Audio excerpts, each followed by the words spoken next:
우리가 함께 보실 말씀은 역대상 8장의 말씀이 되겠습니다.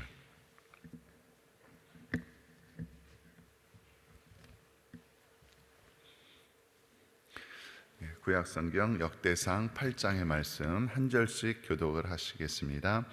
베냐민의 낳은 자는 맏아들 벨라와 둘째 아스벨과 셋째 아하라와 넷째 노아와 다섯째 라밤이요, 벨라에게 아들들이 있으니 곧 아딸과 게라와 아비훗과 아비수아와 나아만과 아호아와 게라와 수부반과 후람이며, 에웃의 아들들은 이러하니라. 저희는 게바 거민의 족장으로서 사로잡아 마하나스로 가되 곧 나아만과 아히야와 게라를 사로잡아 갔고, 그가 또 우사와 아히훗을 낳았으며, 사라라임은 두 아내 후심과 바아라를 내어보낸 후에 모압 땅에서 자녀를 낳았으니, 그 아내 호데스에게서 낳은 자는 유밥과 시비야와 메사와 말감과 이 아들들은 족장이며, 또 그 아내 후심에게서 아비둠과 엘바알을 낳았으며, 엘바알의 아들들은 에벨과 미삼과 세메시니, 저는 오느와 롯과 그 향리를 세웠고, 또 부리아와 세마니, 저희는 야알론 거민의 족장이 되어 가드 거민을 쫓아내었더라. 아히요와 사삭과 스바다와 아랏과 에델과 미가엘과 이스바요 요한은 다 부리아의 아들들이요, 스바다와 무술람과 히스기야와 헤벨과 이스므레와 다 엘바알의 아들들이요, 야김과 시그리와 삽디와 엘리에네와 엘리엘과 아다야와 브라야와 시므낫은 다 시므이의 아들들이요, 이스반과 에벨과 엘리엘과 압돈과 시그리와 하난과 하나냐와 엘람과 안도티야와 이브드야와 분우엘은 다 사삭의 아들들이요, 야레시아와 엘리야와 시그리는 다 여로함의 아들들이니, 예루살렘에 거하였더라.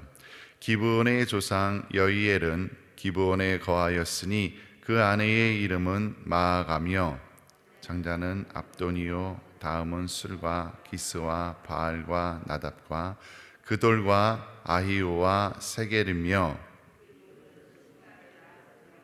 이 무리가 그 형제로 더불어 서로 대하여 예루살렘에 거하였더라.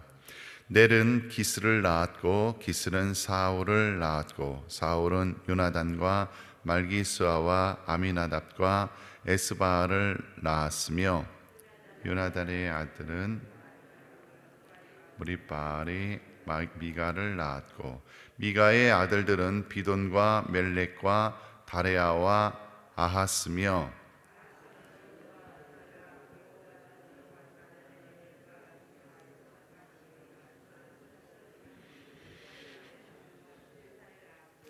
모사는 비느아를 낳았으며, 비느아의 아들은 라바요, 그 아들은 엘르아사요, 그 아들은 아셀이며,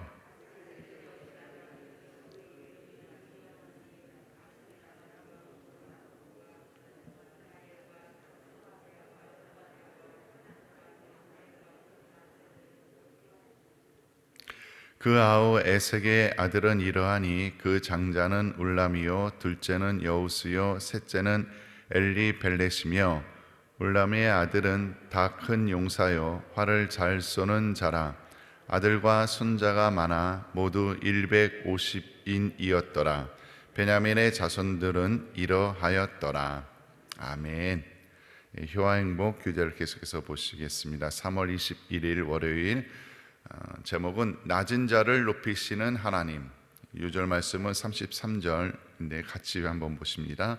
넬은 기스를 낳았고 기스는 사울을 낳았고 사울은 요나단과 말기스와와 아비나답과 에스바를 낳았으며. 아멘. 본장은 앞장에 언급된 베냐민 지파 족보의 보충 부분이다.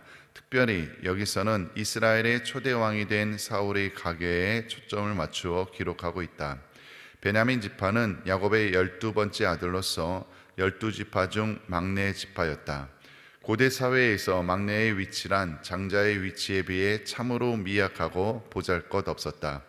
막내는 그저 부모나 장자의 지도나 보호하에 있어야 하는 유약한 자였다. 그런데 우리는 본장의 족보를 통해 베냐민 지파에서 큰 인물이 많이 나왔음을 알 수 있다. 그중 이스라엘을 모압 왕 에그론의 18년 압제에서 구한 사사 에훗은 왼손잡이였다. 왼손잡이라는 히브리 말은 오른손이 불구가 된 자란 뜻을 가지고 있다. 하나님은 신체적인 장애나 약점을 가진 에훗을 통해 이스라엘을 구원하신 것이다. 또한 이스라엘의 초대왕 사울은 어떠한 사람이었는가? 사회적으로 가장 약자인 베냐민 지파에서 태어났지만 하나님은 그의 겸손함을 보시고 이스라엘의 초대왕으로 삼으셔서 나라의 기초를 세우셨다. 뿐만 아니라 후일 세계 복음화의 기틀을 다진 위대한 선교사인 사도 바울도 베냐민 지파 출신이다. 이러한 사실은 이스라엘의 장자인 르우벤 지파가 뛰어난 인물을 한 명도 제대로 배출하지 못한 것과 대조를 이룬다. 하나님은 낮은 자를 통해 일하신다. 하나님은 세상적인 힘과 능력을 갖고 있는 자보다 오히려 약하고 천하고 미련한 자일지라도 하나님을 의지하고 순종하는 겸손한 자를 들어 일꾼 삼으신다. 예수님과 같이 겸비한 마음으로 하나님을 온전히 섬기자. 하나님께서 우리를 귀한 일꾼으로 사용하시며 때가 되면 높여주신다. 아멘. 오늘 역대상 8장 말씀으로 낮은 자를 높이시는 하나님, 낮은 자를 높이시는 하나님이라는 제목으로 함께 은혜를 나누기를 원합니다. 하나님께서는 전지전능하신 분, 모든 것을 혼자 이루실 수 있는 분이시지만 하나님께서 혼자 일을 하시는 경우는 없어요. 하나님은 꼭 사람을 통해서 일을 이루어 나가십니다. 그런데 하나님께서 사람을 통해서 일을 하시는 이유는 하나님이 능력이 부족해서가 아니라 우리를 통해서 일을 하심으로 인하여 우리에게 상을 주시고자 하기 위함이에요. 우리가 하나님께 쓰임 받으면 사실 거저가 없어요. 하나님께서 그에 마땅한 합당한 능력 또 은혜 축복을 반드시 주시는 줄로 믿습니다. 그래서 우리 모두는 하나님께 쓰임 받고자 하는 마음을 가지고 살아야 되고, 하나님께서 우리를 사용하신다고 한다면 우리는 기꺼이 그 부르심에 나가야 될 줄로 믿습니다. 그런데 하나님께서 아무나 쓰시지는 않아요. 하나님께서 모든 사람을 다 쓰시지는 않고요, 특별히 쓰시고자 하는 사람들이 있어요. 어떠한 사람이냐면 오늘 제목에 있는 것처럼 낮은 자입니다. 낮은 자를 들어 쓰십니다. 그래서 오늘 시간은 이 낮은 자란 어떠한 사람인가? 왜냐하면 우리가 낮은 자가 되어야 하나님께 쓰임받고 또 그 쓰임받음으로 인해서 높임받기 때문에 오늘 이 자리에 예배드리는 모든 성도님들이 하나님께 다 쓰임받고 또 하나님부터 큰 상급 받을 수 있기를 주의 이름으로 축원을 드립니다.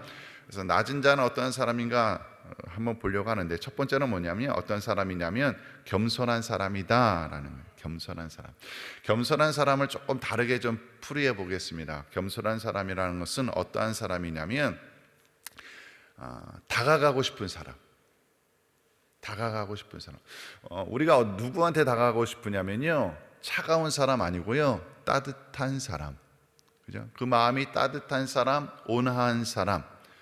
따뜻하고 온화한다는 것은 어떠한 얘기냐면 그 사람이 나를 이해해 주는 거지요. 나의 부족함을 포용해 주는 거지요. 그런 사람한테 우리가 다가가고 싶은 거예요. 겸손한 사람이란 자기가 잘났다고 또 나는 완벽한데 너는 왜 그렇지 않냐고, 이런 사람이 아니에요. 겸손한 사람이란 나의 부족함을 알기 때문에 상대방의 부족함도 인정할 줄 아는 사람. 그렇기 때문에 다가가고 싶고요, 따뜻하고요, 그 안에 안식을 누릴 수 있는 사람이다라는 거지요.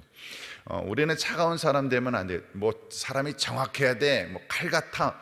이게 어떤 면에서는 맞는 얘기이기도 하지만 우리가 인간관계 하는 데 있어서는 또 사람을 위로하고 또 상대방한테 안식을 주기 위해서라는 것은 따뜻할 때 가능하다. 동물들도 그런 것 같은데요. 강아지를 키워보면 잘해주는 주인한테 찾아가죠. 강아지가 그 집안에서 같이 살아도요, 혼내는 사람한테는요 강아지가 안 가요. 그죠? 잘해주는 사람한테, 강아지들도 그걸 분별하잖아요. 그런 사람한테, 자기를 잘해주는 사람한테 갈 수 있는 거예요. 우리가 살아가다 보면 수많은 사람들과 인간관계를 맺는데 사실 다 어렵고 힘들어요. 어렵지 않은 사람 아무도 없어요. 너무너무 고민이 되고 답답해요. 그런데 이거를 누구한테 풀어낼 데가 없네요. 위로받을 데가 없네요. 왜? 품어주지 않으니까. 그러니까 혼자 자기 짐을 지고 가야 되는 거예요. 사실은 서로가 서로를 중보해주고 서로가 서로를 붙잡아줘야 되는데 그러기가 어렵더라는 거지요. 왜? 따뜻하지가 않으니까. 우리가 얼마만큼 따뜻한 사람인가 다시 한번 돌이켜볼 수 있기를 바라고, 특별히 내 가족 식구들한테 내가 얼마만큼 포용력 있게 다가가고 있던가, 얼마만큼 따뜻하게 대하고 있던가, 얼마만큼 내 남편을, 내 아내를, 우리 부모님을, 또 내 자식을 얼마만큼 이해하려고 노력하고 있던가 생각해 볼 수 있기를 바랍니다. 또한 겸손한 사람이라는 것은 영적으로 사랑과 은혜가 넘치는 사람이에요. 사랑과 은혜가 넘치는 사람, 다른 말로 표현해 보면 사랑과 은혜가 넘치는 사람이 누가 있을까? 예수님. 그러니까 우리가 겸손한 사람이 되어간다는 것은 예수님 닮아가자라는 거지요. 예수님 닮아가려고 노력하면 우리는 겸손한 사람 되어질 수 있습니다.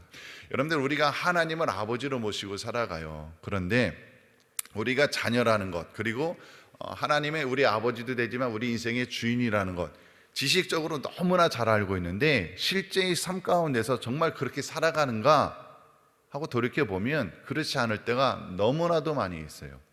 하나님을 하나님으로 여기지 않아요. 하나님을 내 인생의 주인으로 여기지 않고요, 내 맘대로 하고 싶어 해요. 내 맘대로. 그런 경우가 얼마나 많이 있는지 몰라요. 하나님 앞에서도 우리가 겸손해야 되는데, 영적으로 우리가 분별력이 있어서 아버지를 아버지로 여길 줄 알아야 되는데 그렇지 못하고 그냥 늘 애기처럼 그렇게 지낼 때가 얼마나 많이 있는가. 뭘 보면 알 수 있냐면요, 우리의 기도의 내용을 보면 알 수 있어요.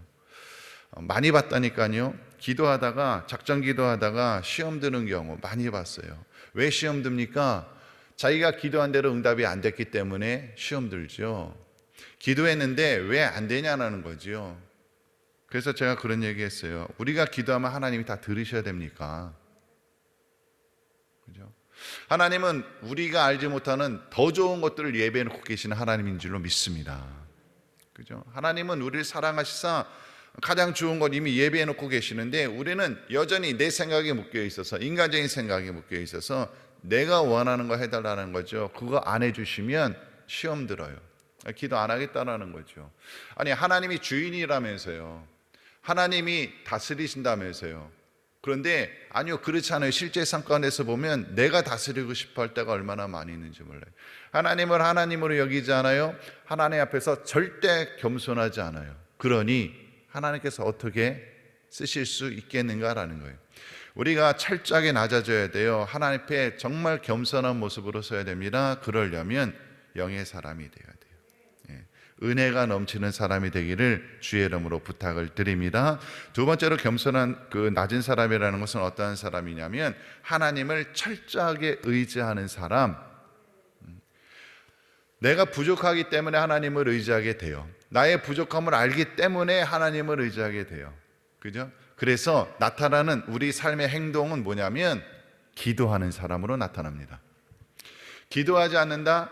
이것은요, 내가 절대로 겸손하지 않다라는 거예요. 하나님을 의지하지 않는다라는 거예요. 그런데 우리의 기도 형태를 한번 잘 보자고요. 기도 생활, 크리스찬이면서 기도 생활 안 하는 사람은 아무도 없어요. 그런데 우리가 우리의 기도 시간, 우리의 기도 생활의 모습을 들여다보면 대부분 많은 사람들이 어떻게 기도를 하냐면 평상시 모든 일들 해 나가면서, 걸어가면서 기도, 밥 먹으면서 기도, 운전하면서 기도, 뭐 이런 거 잘하시는 거예요. 잘하시는 거예요. 그런데 문제는 뭐냐면 시간을 따로 떼서 기도하는 시간이 별로 없어요. 그죠? 하나님이 내 인생을 주장하십니다. 하나님 내 인생을 돌봐주세요. 내 가정 책임져 주세요. 이거 정말 중차대한 문제인데, 그러면 그 어떤 것보다도 기도하는 시간을 마련해야 되는 거 아닌가요? 우리가 몸이 아프면 병원 갑니다. 열일 다 제껴놓고 병원 가잖아요. 그죠? 만약에 병원에서 의사가 수술하셔야 됩니다. 그러면요, 저 수술 안 할 건데, 시간 없어서 수술 안 할 건데요. 이런 사람 없습니다. 저 회사 출근해야 되는데요. 그래서 수술 받을 시간이 없는데, 이렇게 얘기하는 사람은 아무도 없습니다. 근데 이상하죠. 영적인 부분에 있어서는 이게 자꾸 미루게 돼요.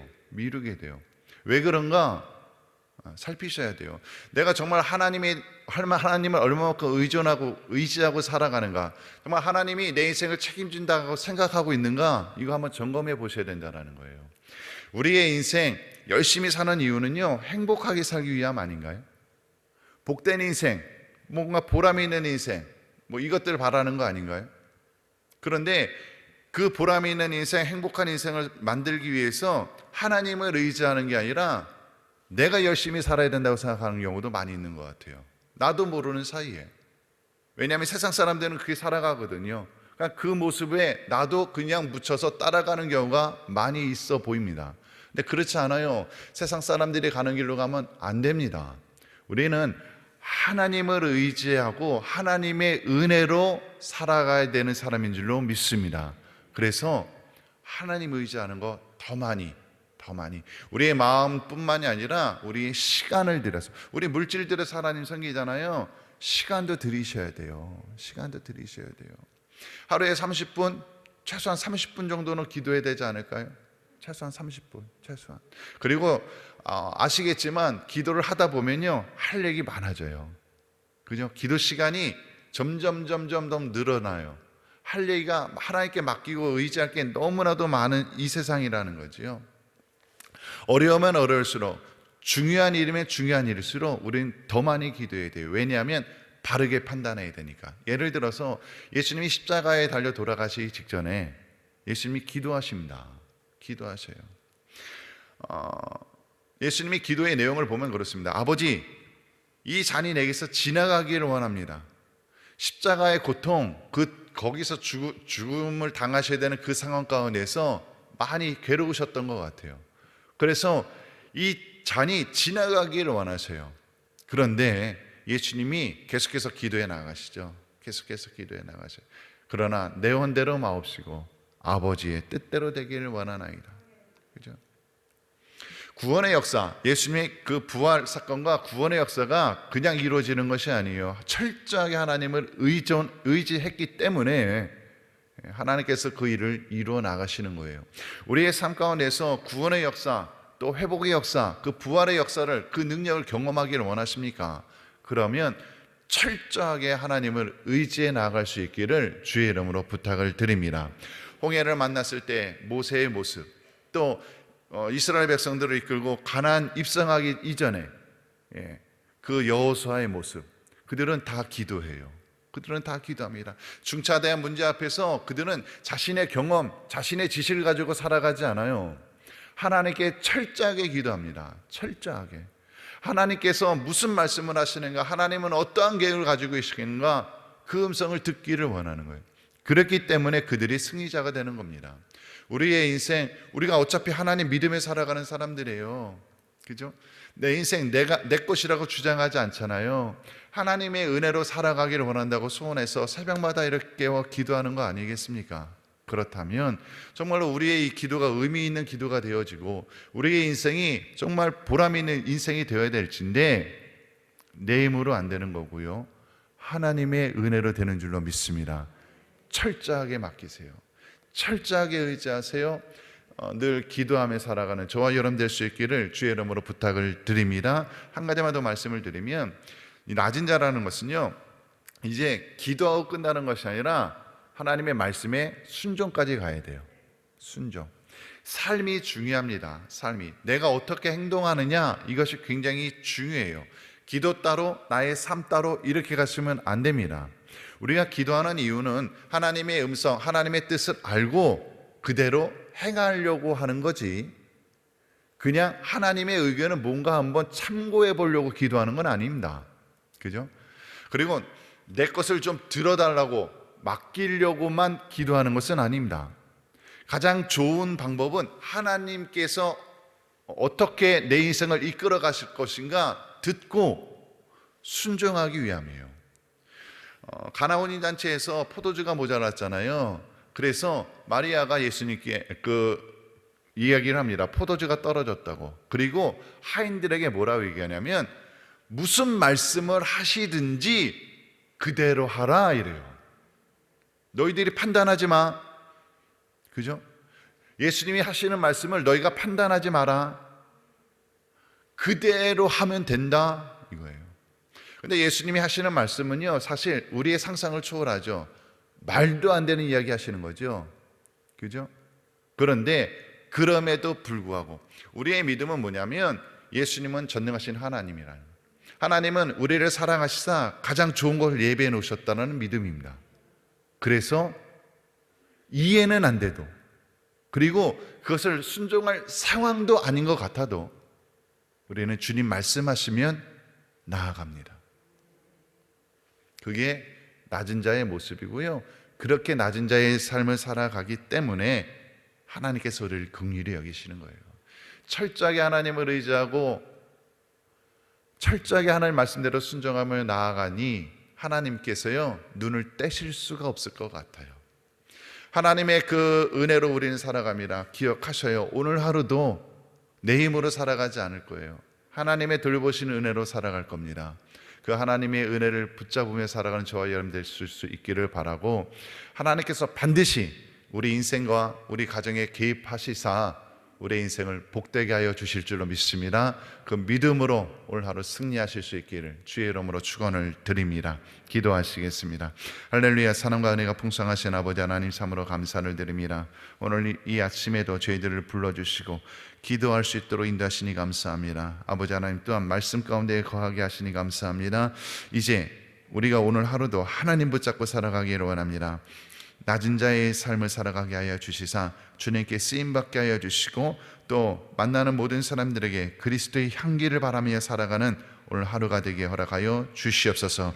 하루하루 하나님의 은혜로 복된 삶, 승리하는 인생 되어질진데, 우리의 인생 전체가, 또 우리의 가정이, 우리의 가문이 가면 갈수록 잘 되게 하여 주시고, 하나님의 큰 상급 받아 하나님께 영광 돌리며 쓰임 받을 수 있도록 복 내려 주시옵소서. 감사드리옵고 예수님의 이름으로 축복하며 기도드리옵나이다.